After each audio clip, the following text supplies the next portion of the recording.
Hey YouTube, what's going on? My name's Gabe. Thank you guys for jumping into another video. Today's video is a part of my 2-hour free course on how to get started investing into multifamily apartments. If you want access to the entire thing, all you have to do is just click the link in the description, put your email in, and you'll get immediate access. And so with that being said, let's jump right in. Here are some of the things that I'm looking at in a certain real estate market to determine if I want to place money in this market. The first thing that I'm always typically going to look at is the net population growth. Is it increasing with people, meaning are more people coming in than people are leaving? And especially over the last few years, the Sun Belt has seen tremendous amounts of growth. I'm in Florida. We're seeing all types of hedge funds come down, New York, finance, white-collar jobs, migrate from the northern states and migrate down south. That's helped tremendously for apartment owners who've already owned stuff and have invested in these markets today because the rents are just skyrocketing. So the reason that is because more people are coming to Florida than people are leaving, because it's always going to be a supply and demand thing. If your business is to own apartments and lease them out to people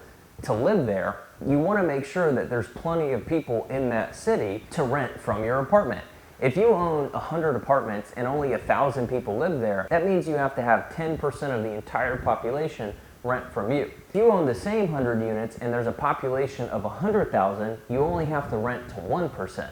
And so that's what supply and demand is, and that's why I'm normally looking at this first before anything else. Florida, Texas, the Carolinas, Georgia, Tennessee, Phoenix, Arizona, Las Vegas, like this entire strip on the US has just seen tremendous amounts of growth. Now, I'm not saying that you should only invest in markets in the Sun Belt, but you just have to be aware of it. Is your backyard in the middle of nowhere in Iowa? If so, how much inventory is there, and what's the risk tolerance in comparison to Tampa, Florida, or Miami, Florida? Quick reminder, if you guys are enjoying this content, make sure that you like and subscribe to the channel. And again, if you want complete access to the entire course, just click the link in the description and I'll see you inside. Now let's get back into it. What I'm looking at secondly is I want to look at the historical data of a certain market. I want to look for the same thing that I'm looking at for the net population growth. I want to see trends going upwards. What are the rents over the last 5 and 10 years, and are they steadily going up? What are the sales prices on the per unit cost? Typically in multifamily, you're going to be using a price per unit. That is a metric that's often referred to when talking about sales prices. So I'll give you an example. Tampa, Florida, on average was 100 to 125 grand a unit 3 or 4 years ago, and today the average is about 150 to 250 because of how many people have come here.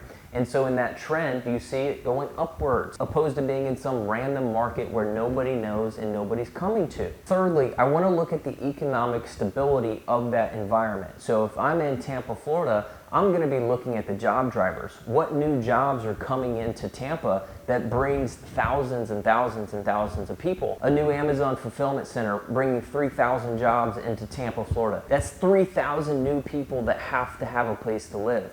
And so I'm looking at the stability of this city. Is it growing or is it declining? If it's growth, I love it. If it's declining, I might only be in the city for a year or 2 or 3 years and get out of it because I'm recognizing the decreasing growth. And then lastly, I know a lot of people don't get into politics. I don't, but I'm aware of it in relation to multifamily itself. Typically, and this isn't the exact same for every single state, typically your red states are more landlord friendly than blue states. Blue states are more pro-tenant, and they'll make the process of evicting much harder and much more longer, meaning no income collected in your blue states opposed to red states. And so the biggest thing in relation to that is the eviction process and the legalities of making sure that people can be kicked out of the property if they're not paying. Thank you guys for watching today's video. Make sure that you guys subscribe to the channel so you don't miss the daily uploads. And again, if you guys want access to the entire 2-hour free course, make sure to click the link in the description and stay tuned for more videos just like this.